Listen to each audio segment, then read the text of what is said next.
Yo, it is Monday. We're about to have some fun. We're going to talk about a new champion today, a new one, some Frontline fundamentals from the front line, and a pop-up brand play from Chick-fil-A. We got to rhyme the first one. That was strong. That was strong. I'm impressed. Got to rhyme the first one. Just let people know you're serious. Yeah, right. Let them know you're serious when you rhyme it on a Monday. Not messing around. Rhyming on a Monday. Let's go. Oh, hope everybody had a really good weekend. Good morning, Larry. It's good to see you. When Larry shows up in the live stream first thing, it's like, we're doing something now. Yeah.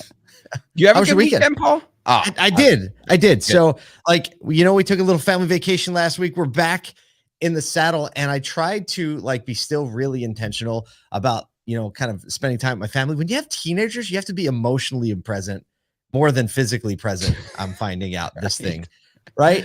And instead of this demeanor that I've had in the past where you go on a vacation, you fill it up, right? And then you start to drain it out by getting back to your busyness. I'm going with the mindset, I'm going to fill it up and I'm going to maintain it full, right? So that was my weekend, just attention on attention. How about you? Nice.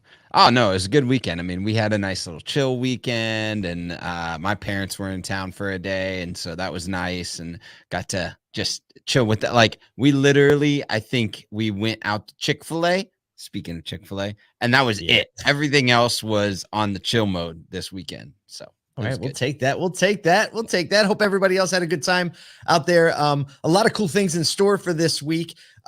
This Friday, I don't know. Do we talk about this right now, or do we announce this at a different time? I don't know. You don't know either. All right, we're gonna hold off on that. Everybody's just thrown their phone across their car. They're like, "Oh, guys." Well, I put it in the show notes and we didn't talk about it, but it's not going to be in the show. We'll talk about it tomorrow or later today.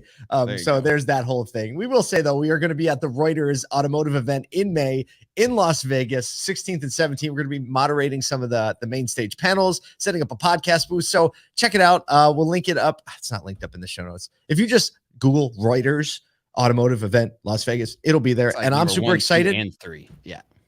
Right. And I'm super excited because I found out there's a new airline, Breeze Airways, founded by the guy who founded JetBlue, flies out of Syracuse. They have a direct from Syracuse to Las Vegas for $250 that I sit in a first class seat, and I leave here at 9 and I get there at 11. Yeah. Well, that's the one without the cardboard underneath of you. Hey, I watched reviews, man. People are saying, if you strong. remember back to the beginning of JetBlue is revolutionary. JetBlue or beginning of Southwest or whatever it is, right? Yeah, gotta get them in the beginning because we know what happens after that. That's right. That money making time. Speaking of money making time, woo! Stop. Segue time. Way to get us into the news. Get into it. Get into it. Here we go. It's official.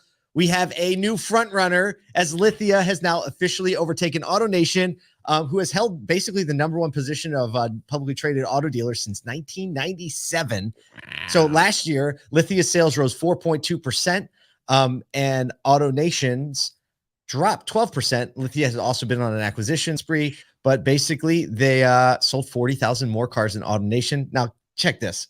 I had to dig into and read about the growth of Lithia, right? Yeah. So this is the tortoise and the hare story. Maybe not maybe it's just the story of the tortoise, but they broke into the top 10 back in 1999. That's a while ago. And then they hovered between numbers 8 and 9 for 14 years. Wow. So between 2000 and 2014, they were either 8 or 9. They acquired their first store in 2014. They're building a strategy. They became number 5 in 2015, number 4 in 2016, number 3 in 2018.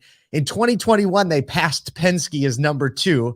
And then I played pinball with Brian DeBoer, and all of a sudden they're number 1. All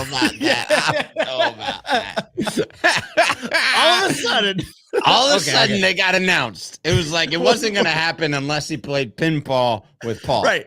Granted, they had already sold as many cars as they were going to sell by the time I played pinball with them. They were just still counting the totals. But either way, they did claim the number 1 spot this year. And let me just read this quote, and I'd love to know your thoughts on this. Brian DeBoer said in a call with analysts after their earnings call, he said, "We made a conscious decision." This is about moving forward. "We made a conscious decision to utilize the majority of our cash flow toward acquisitions rather than redistributing them primarily towards shareholders or paying down debt. As such, we have and will continue to establish the foundation for massive competitive advantages and size, like using size and leveraging size for competitive advantage. And when they asked him, what do you think about being number one? He's like, we don't have a comment on that. Yeah, because mic drop moment. Exactly. And they shouldn't. Like they are on a growth What's that strategy mean?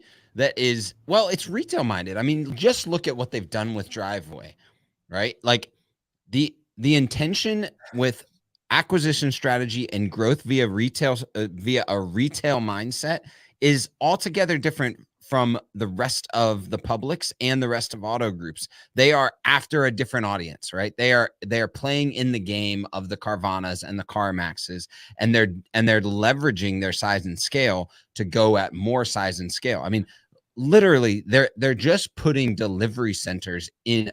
I mean, Brian DeBoer has said it multiple times. Like, they want to have a location, a physical location within 100 miles of every single U.S. citizen, and they're after that goal, and it serves both a local game and a national game with the Driveway strategy. They've been very intent about their intentions, and I don't think it's going to slow down anytime soon. Like he said, they're going to leverage their cash position to go after acquisition, not paying down debt or paying stockholders. And I think that the stockholders are responding kindly to that.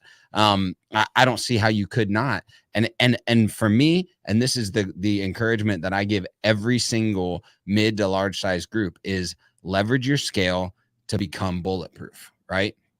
They are a used car operation and a machine when it comes to future-proofing themselves against any OEM changes, as well as including themselves in OEM direct-to-consumer sales, because they become the most logical choice for distributorship. So, like, this strategy, in my opinion, is sound, and I don't see any reason why they're going to get anyone catching up anytime soon.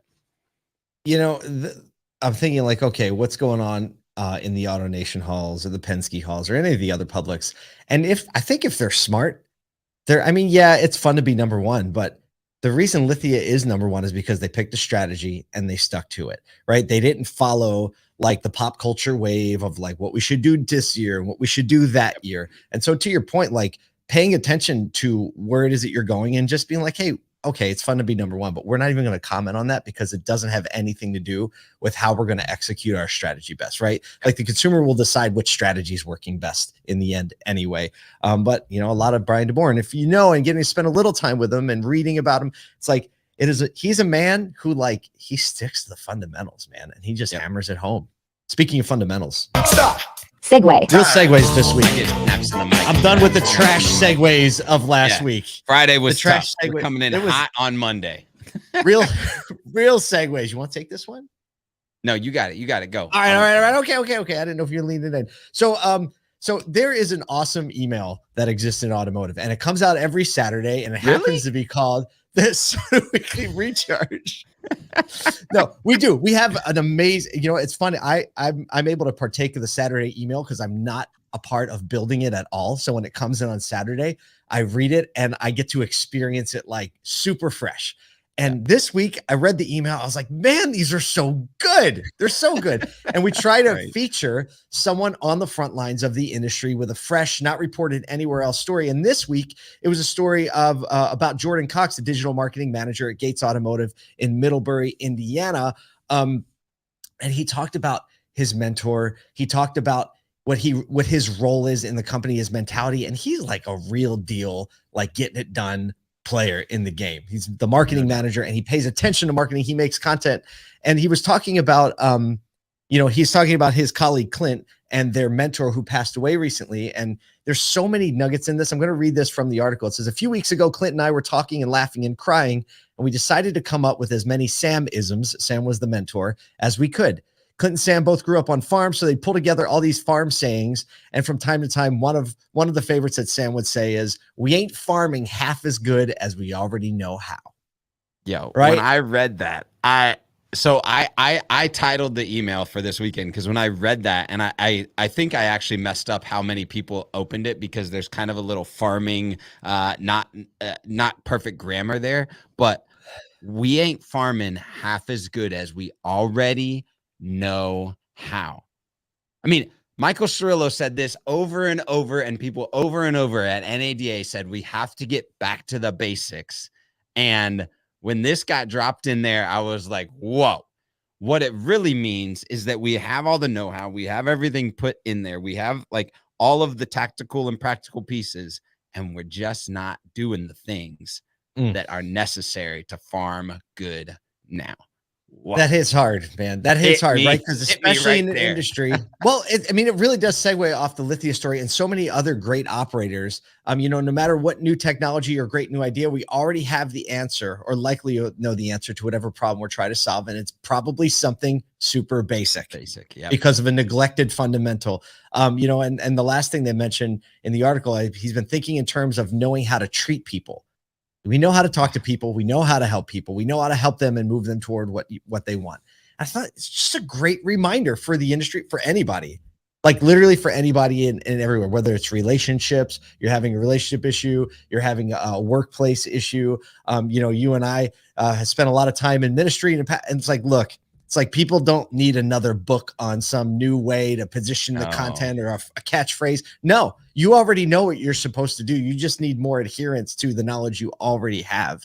So I know right now, if anyone listening thinks of a situation and they're like, actually, I probably already know how to solve this. If you just think about it for 30 seconds, you'll probably want. So just wanted to give a shout out to Jordan Cox for just reminding us as an industry, and follow him on LinkedIn, follow him on social, look him up. Show him some love. He makes great content. He's a great engager with the audience. So thanks for giving us some of your time. And we just thought it was so good, we had to share it this morning.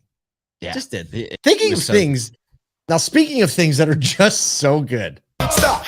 Segue. 3 in a row. This one, I read this one, and I'm so glad you put it. There was, I mean, just as a note, if Paul and I would have both put the show together, there would have been 33 articles. So many good things to talk about today. On for an hour and a half, because there's just a lot good going on inside and outside the industry. But Chick-fil-A is, you know, being themselves, and they are opening their very first The Break Room, BRAKE. A storefront pop-up in Manhattan's Upper East Side, where food delivery gig workers for services like Uber Eats, Grubhub, and DoorDash can take a break between deliveries. So they're going to be open from Monday through Saturday, naturally, from 11 to 7 to food delivery workers showing a proof of delivery within the last week with one of those services. They're going to have bathrooms, beverages, bike storage, outlets for phone chargers, a variety of seating, Wi-Fi, just a place for these people to go. You think about that. You are a lone ranger if you are delivering any type of food. DoorDashing it. Yeah, you are especially like, in New York City. And you're an employee of all of these different places, right? You are wearing the brand of a Chick-fil-A or an Arby's or, you know, whatever it may be. You're wearing the brand of that. And let me tell you, I bet you anything, people getting their Chick-fil-A in Manhattan over the next couple months, from people that have visited the break room service, man, it's going to be next level. I'm telling you right now. So true. It's so true. This is an opportunity. The example that they set in saying, like, serve the people without anything that directly comes back to you, right? It's got multiple layers of effectiveness. Number one is what you just mentioned, right? You think they're actually going to benefit from them in food being hotter, them getting priority service from, yes, it's absolutely. But another layer of it is all the attention that you get from doing something, filling just a need that needs to be filled. Media on steroids. Like we're talking about, no, it's a temporary thing, right? But they're just showing and they're paving the way. And like, I'm even thinking like, gosh, auto dealers have so much leverage in so many different communities in all across the country to do something like this. And it doesn't even have to be a permanent installation, right? This is a 4-month pop-up. It's a 4-month pop-up. And here it goes. Oh, we got some comments coming in on this, but it's a 4-month pop-up. Joe, let me get his name right. I'm not going to get it right. Saracino, Saracino, Joe Saracino, Senior Vice President of Brand Strategy and Advertising and Media at Chick-fil-A, said every day Chick-fil-A operators look to show care for their team members and communities in which their restaurants are located. The food delivery community is an extension of that same experience Chick-fil-A restaurants provide our guests, an increasingly significant part of our business. We created the break room as a small gesture, a little thank you for them who serve our guests, especially in a market experience high in demand and sometimes harsh winter weather conditions. New York City Mayor Eric Adams, they're already kind of paying attention a little bit to this need, saying like, hey, most people have a break room. Food delivery folks don't. So they're going to like transition some maybe newsstands and things like that into rest areas. But the Chick-fil-A break room is where it's at. The concept will remain open through April 13th. All right. I'm going to give you 3 just the lowest hanging fruit that a dealer could possibly leverage right now. 1, parts delivery drivers. You're getting parts from Napa and I mean, all these parts delivery places throughout the day. These people are always on the road running, right? It's not your person that's sitting behind the parts counter that can go to the break room, right? So make a space in parts dedicated to them. Leave a couple snacks, leave a couple sodas, a couple waters. Make sure that they know where that's at. Boom. Second, delivery drivers for new vehicles and pre-owned vehicles. You know, the people that drop them off, always on the road, always on their own. Make sure that they know when they come to your spot to drop off your vehicles that you've got a spot that they can get in. They know where the restroom is. They know where the, you know, a little bit of break room. Maybe they can grab a snack or a drink before they hit the road again on the house, right? You think they might not be raising their hand to come deliver vehicles to you? Priority service. What's your third one? What's your third one? Immediately, right? Third one, hey, there's a lot of dealers actually doing valet pickup and delivery, and they're utilizing services from local places that employ some of these. Like they're similar to like an Uber Eats or a Grubhub, but they're meant to be these valet pickup and drop off. I know a lot of people that are using Red Cap delivery service. They kind of have an agency connection for this.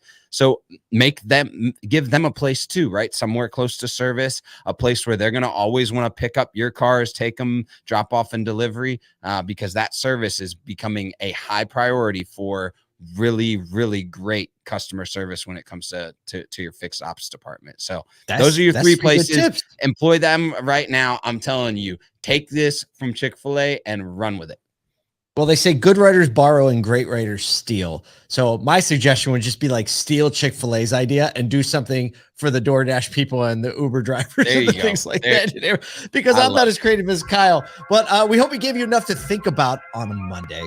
There's obviously a lot of work to do. And according to our little show here, there's a lot of really easy ways to do it. Like you already have the knowledge, so just go do some of that.